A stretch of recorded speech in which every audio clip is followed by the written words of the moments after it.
Hey, how you doing, everybody? I'm Larry Lawrence, and today, Sights and Sounds Black Culture Museum presents Mr. James C. Horton. I'd like to welcome you all for coming by and spending some time with us here at Sights and Sounds Museum. For those of you who do not know it, this is my personal private collection that I started many, many years ago. So many years ago that after my birthday, which was yesterday, and so many people said how old you were, all of a sudden I began to feel old. So I will not tell people how old I am anymore. Because then when I tell them, they say, oh no, you don't look that old. So I said, okay, I'll keep it to myself. But yesterday I turned 72 years old. I'm very excited about that, and I know I have been very blessed by it too. No question about that. I did not know that I was supposed to do some of the things that I was asked to do today.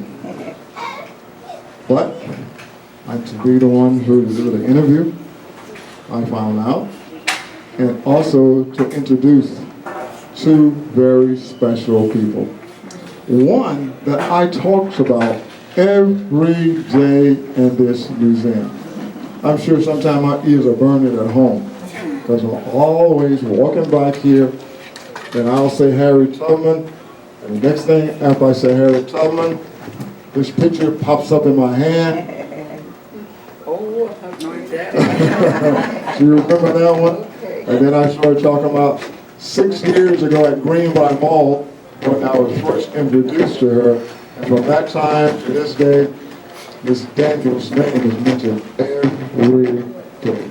thank you. I have a feeling that after today, I would know this lady's name. And now I have to remember Miss Daniels and who? Miss Johnson. Miss Johnson.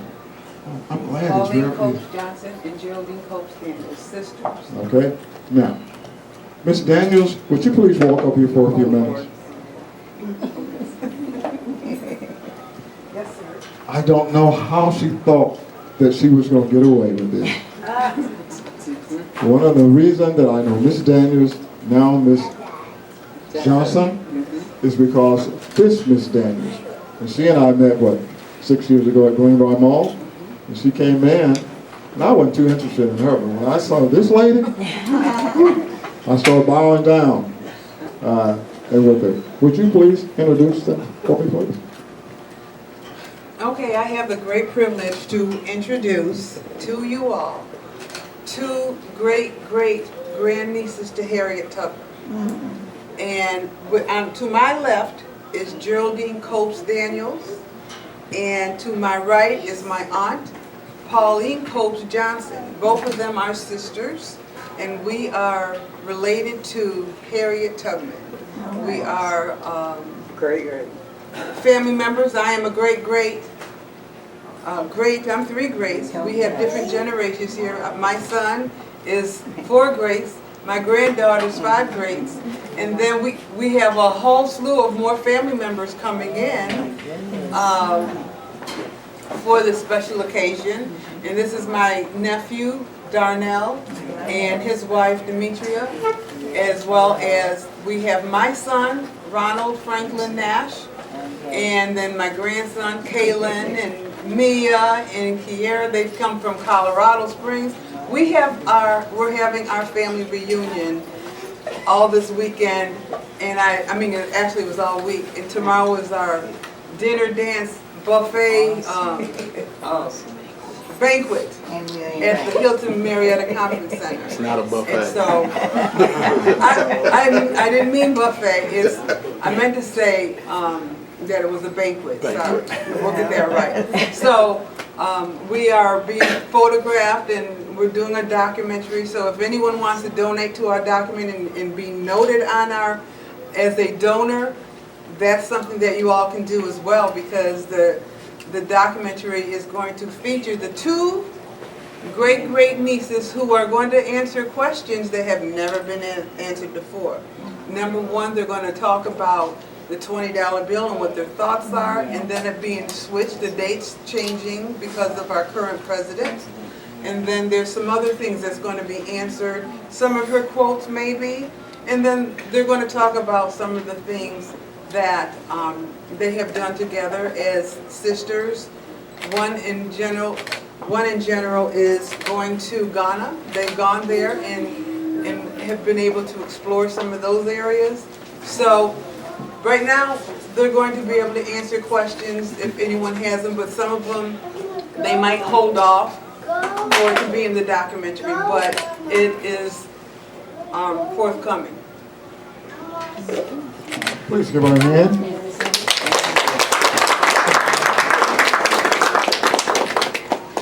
Okay.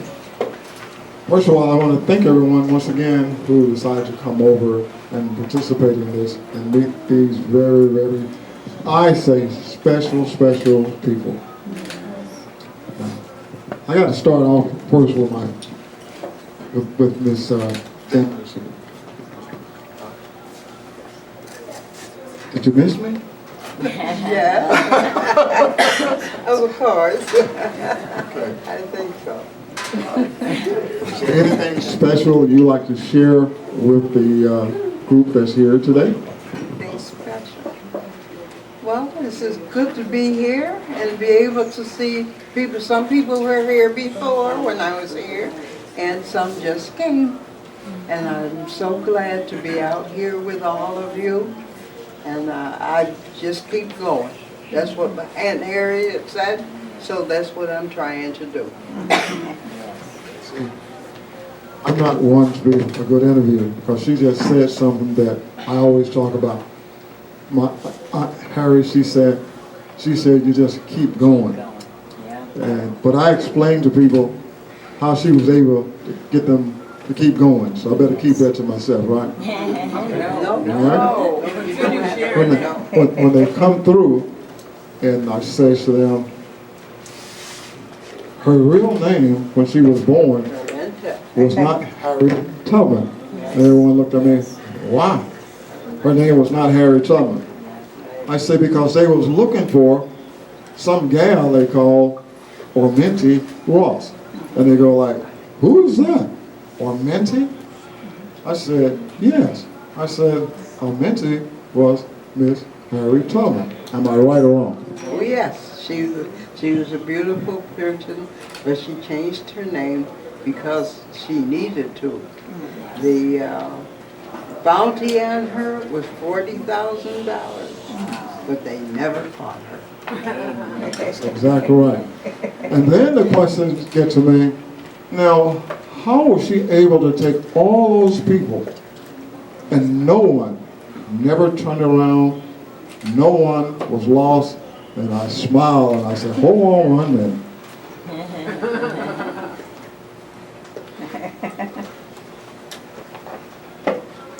And I'll pick this book up. And I said, I need you to read this book. And they all look at it. I said, you're going to find the answers in there? I said, well, I'm going to give you the answer without you even having to read the book. I said, what does that she has in her hand? And they look at me and they said, a gun. I said, why does she have a gun in her hand? They said, for protection. I said, she wasn't worried about nobody trying to catch them because they was too smart and they could not find them. That's why they nicknamed it the Underground Railroad. Now she had that gun in her hand for who? Those that wanted to turn around. That's exactly right. That's what I was told. Okay? Come over here. Can you tell us why she had that gun in her hand? Because she needed to. And besides that, she told all her people that were with her that they either go or she would shoot them. Now, They wanted to taste freedom. That's what they had to do.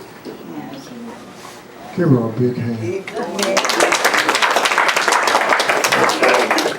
I'm standing here wishing that many of the people that come through, because sometimes they tell me that they think I'm lying. Want to know, how did you find that out? I said, a little research and talking to some very special people and listening to what they have to share. But what I don't do is take the credit for it. I always pass the credit on to Ms. Daniels. Now Miss Johnson. I'm doing pretty good. I remember names today. But yes, we do. We talk about that quite a bit and share that story. So it's very important for me today, and those of you who are here today, to hear from someone who knows, who lived it, and are still living it today. All right? All right. Please give the ladies a big hand. Okay. We're not going to be real long-winded, and my sons told me that they wish I was 5 years old again, because when I was 5 years old, I stuttered when I talked. And when my great-grandmother told me I was going to do this, I said to her, I can't even talk. She said, a day will come and they will have to shut you up. Okay. Anyone have any questions? Please raise your hand if you have a question for either one of the ladies here. Yes, would you please stand? Your question? Good to see you again. So I'm Anisha, and definitely inspired. I'm so glad to be here. I'm glad Mr. Rossi put this together on Meetup. And I love my family. And I wanted to know, with Harriet Tubman, as she, I watched it Underground, which is a WGN special about 2 years ago. So I was able to catch up on the story of her at that time, and I learned about how she had spells and had dreams that guided her. Do you have that as far as dreams as today, and do you see anything in dreams that is like forth-telling for this time that we're in? Many dreams. And I think that we can tell quite a few of them. Okay. And I don't know exactly what you're looking for, but she was a wonderful person. Just like we just told you, her name was Araminta. But after she went to the war, she's probably the person that solved the Civil War. Because she got a black regiment to work with her. And because they were slaves, they didn't think they were supposed to be able to help out, but they did. And they went through with Aunt Harriet. Aunt Harriet is the one that blew up the bridges, the ammunition dumps, and many more places, so that they couldn't get to their stuff that they needed. So she was a big help, and a spy also. Wow. What do you think? What do you think?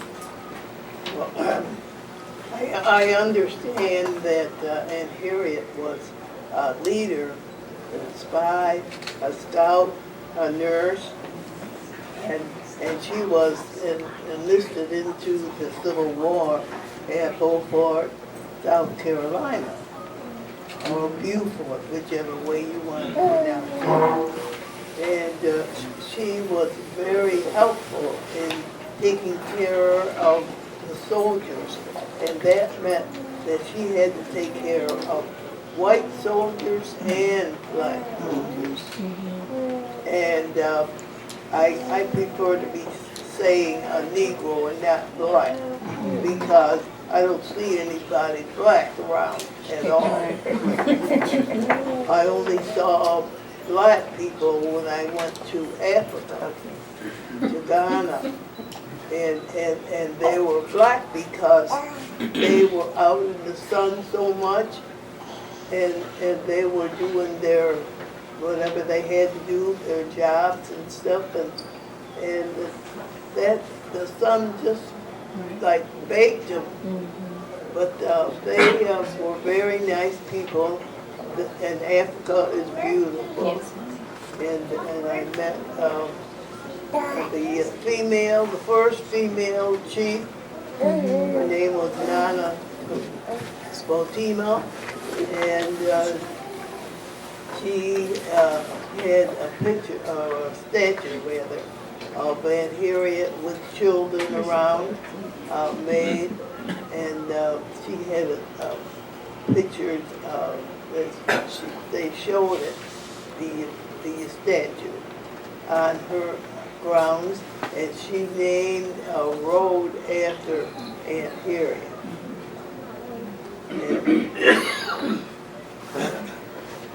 You know, I'm in big trouble. Big trouble. Many people always hear me talk about my great-great-grandmother.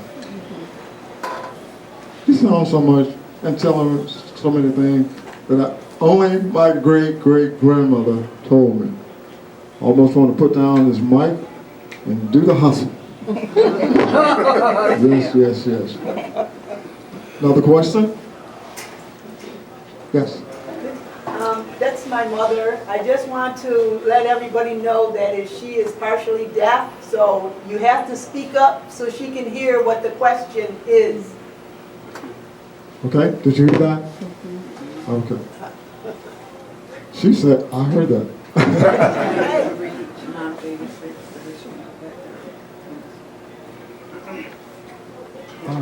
I was trying to keep you up here with me. I know, I was trying to let you go ahead and do this. What I was mentioning, that Aunt Pauline is 93, and Harriet Tubman was 92 when she passed away. But we have someone that has surpassed her and is still going. We also have my mom, who is 86, and she's gone through a whole lot. She's not supposed to be here at all. She's had 3 bouts with death, but they have given her a pacemaker. They have given her a tracheotomy and told her she would never sing again. But guess what? She does through all the tears. She was singing on Thursday. Each time she has left us, but guess what? God wasn't ready for her. And that's one of the things that I want everyone to know, that the doctors say one thing, but our Heavenly Father, who is above all, says something else, because He's the healer.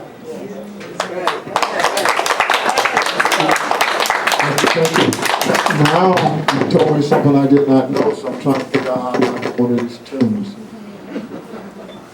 Have you heard? Well, like I said, it's not like it, you know, she doesn't have that beautiful soprano voice. It's a combination of 4, how many songs she can sing in different tones, but she can still get it out there. And Aunt Pauline, on the other hand, I didn't mention, she still plays the piano. Every week for our choir at church.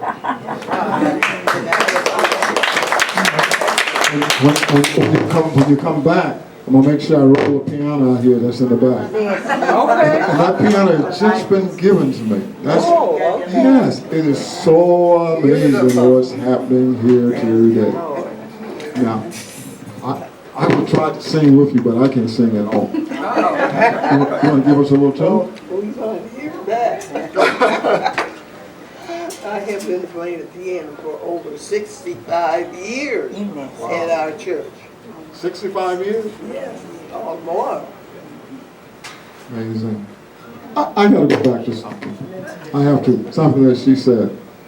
When she said that the only black people that she saw when she was in Africa, I get a lot of people give me a hard time when they come through here because they always ask me, are you black or white? And I say to them, black or white? This is black. That's right. Yeah. And then I look at something like Eugene's and I say, that's white. So how can I say that I'm black or someone else can say that they're white? I said, I'm just a little bit darker than some other people. And I want people to know that I am proud of my inheritance from being from Africa. And as you see what's happening here in this museum, hopefully, and particularly today, I'm going to stay. I better leave that one alone. Ready? Mother, he was going to have you sing a little song. Just a little. It's a little short. Nobody knows the trouble I've seen. Nobody nobody knows but Jesus. Nobody knows the trouble I've seen. Glory, hallelujah.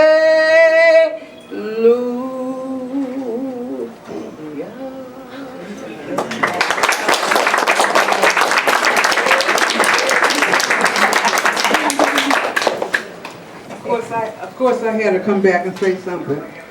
When you know somebody tells you she will never sing again or talk because they cut down here and she had the little holes or whatever that thing is that they put in the plug. And to know that every single day she was still trying. And I mean, I was living in Atlanta, still live here, but my mother's in New York. And so I couldn't be there the whole time. And one time my mother called, and so they were writing on papers to let us know what she was saying. And then someone else would just let me know what she said. And so then she started writing it. And then one day she called, and then she's talking. I mean, I couldn't hear everything very well, but she started talking. And then after that, she called and she started singing. All I could do was cry. And when I hear her sing, it makes me want to cry again. Because she's not supposed to do that. But I know that if God told her, we're not finished with you yet. So keep on going.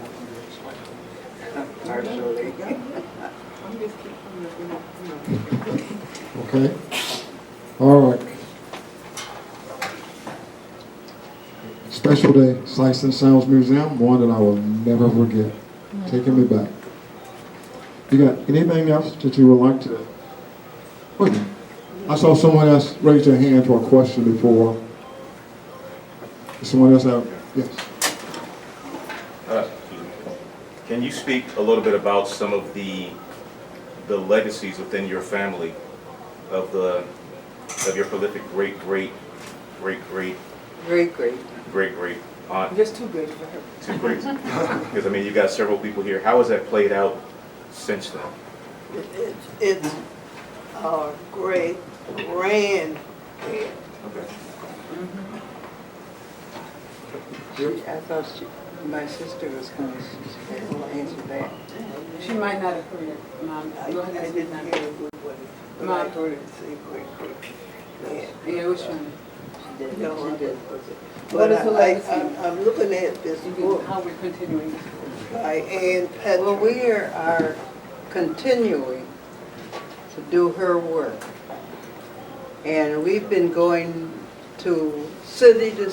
We've been around the world, actually. We've been to Canada and Kentucky and different places. And only thing I can say about all of that, it's worth it. Because most places we went to, they knew Aunt Harriet had passed away. But when they asked questions about her, we answered them, and we told all these different places. Now we have thousands of them coming to Auburn, New York, because of her and I going to the different places. And the closest place is Utica, New York. And they didn't know where Harriet Tubman was buried. So every place else, we just told them that Auburn, New York is where Harriet Tubman is buried in Fort Hill Cemetery. And how are we continuing the legacy? Well, we are continuing the legacy of Harriet Tubman because we are relatives of her.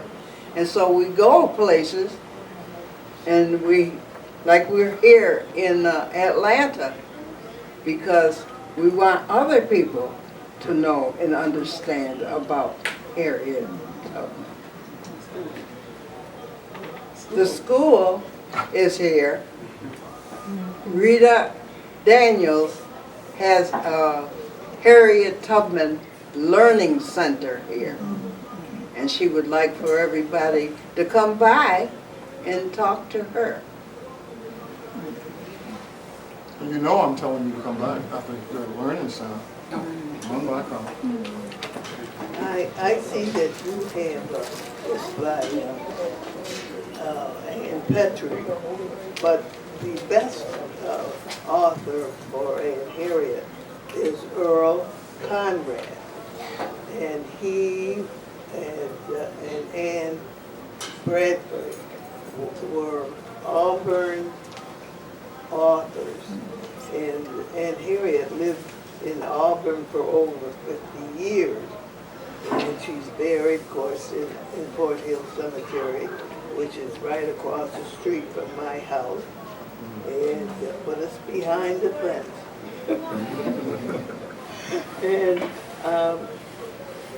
I think that it's a wonderful thing that people come, because we have a pilgrimage to the Harriet Tubman property every year with our bishop, and I also talk there at the gravesite and say a prayer for Aunt Harriet, because it is something that needs to be done so everybody can know about how Aunt Harriet was abused for many years in her younger years.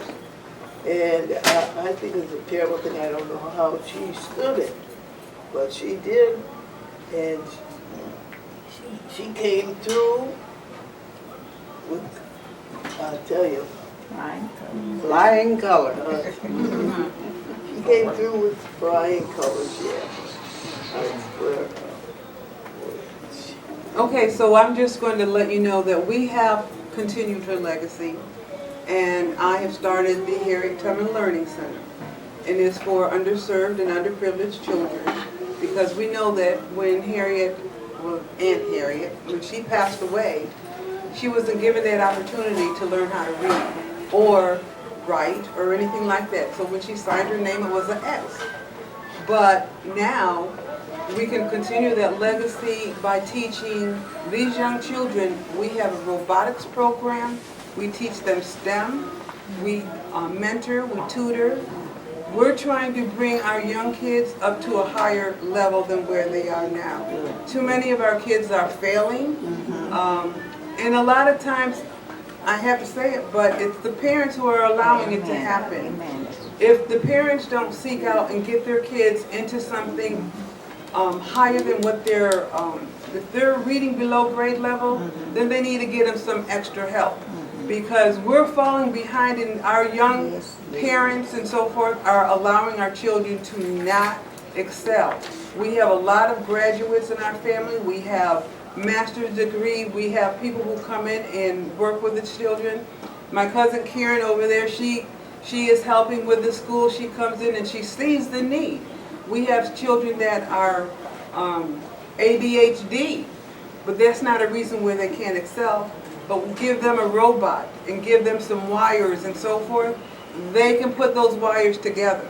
They feel now that they can do all kinds of things. They are becoming leaders. We're teaching these kids to become leaders in our communities, and if we don't step up, we're going to be the fallen, diverse group of people who are allowing it to happen. The goal is to have other schools in different cities where it's needed, but we also need your help as well. We need people to donate, because we are not funded by the government. Amen. We are funded by private donations, and sometimes we're looking for computers. We're looking because these kids are coding, they're doing the robots, and now they want to start building websites, because future technology, that is where it is. It's not these little jobs. These kids don't want to go and flip hamburgers and do that. That's just an easy job. But the money is in technology, and we want our kids to learn to do that. And so anyone, I have a website, harriettubmanlearningcenter.org. There is all kinds of things out there that you can find me. But I ran out of my cards yesterday, so I don't have any more. So just make sure that your children get higher education, because that's necessary. Otherwise, we will be the falling ethnicity. Okay.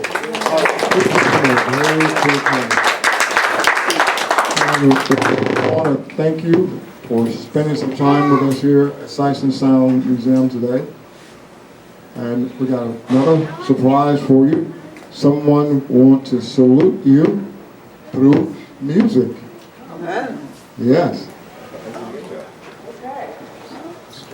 They're going to strike up the band here, and you're going to hear a little music. This lady's going to sing, and she was dancing earlier at rehearsal. I don't know what's going to happen.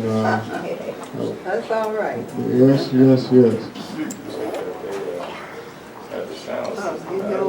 Along with what Rita has said about her learning schools, there are adult men and women who need to speak up. Don't stand back and wait for somebody to tell you you need to do this or you need to do that, because we need more evidence of men and women in Congress or whatever, in different places, and I think we are, well, we demonstrate that we are hush people, and we don't say nothing. But I'm saying that we need to get up there and say what we want and what we need. And then besides that, do it. Thank you. Amen. Sights and sounds is here for all the world to see. Sights and sounds is here displayed.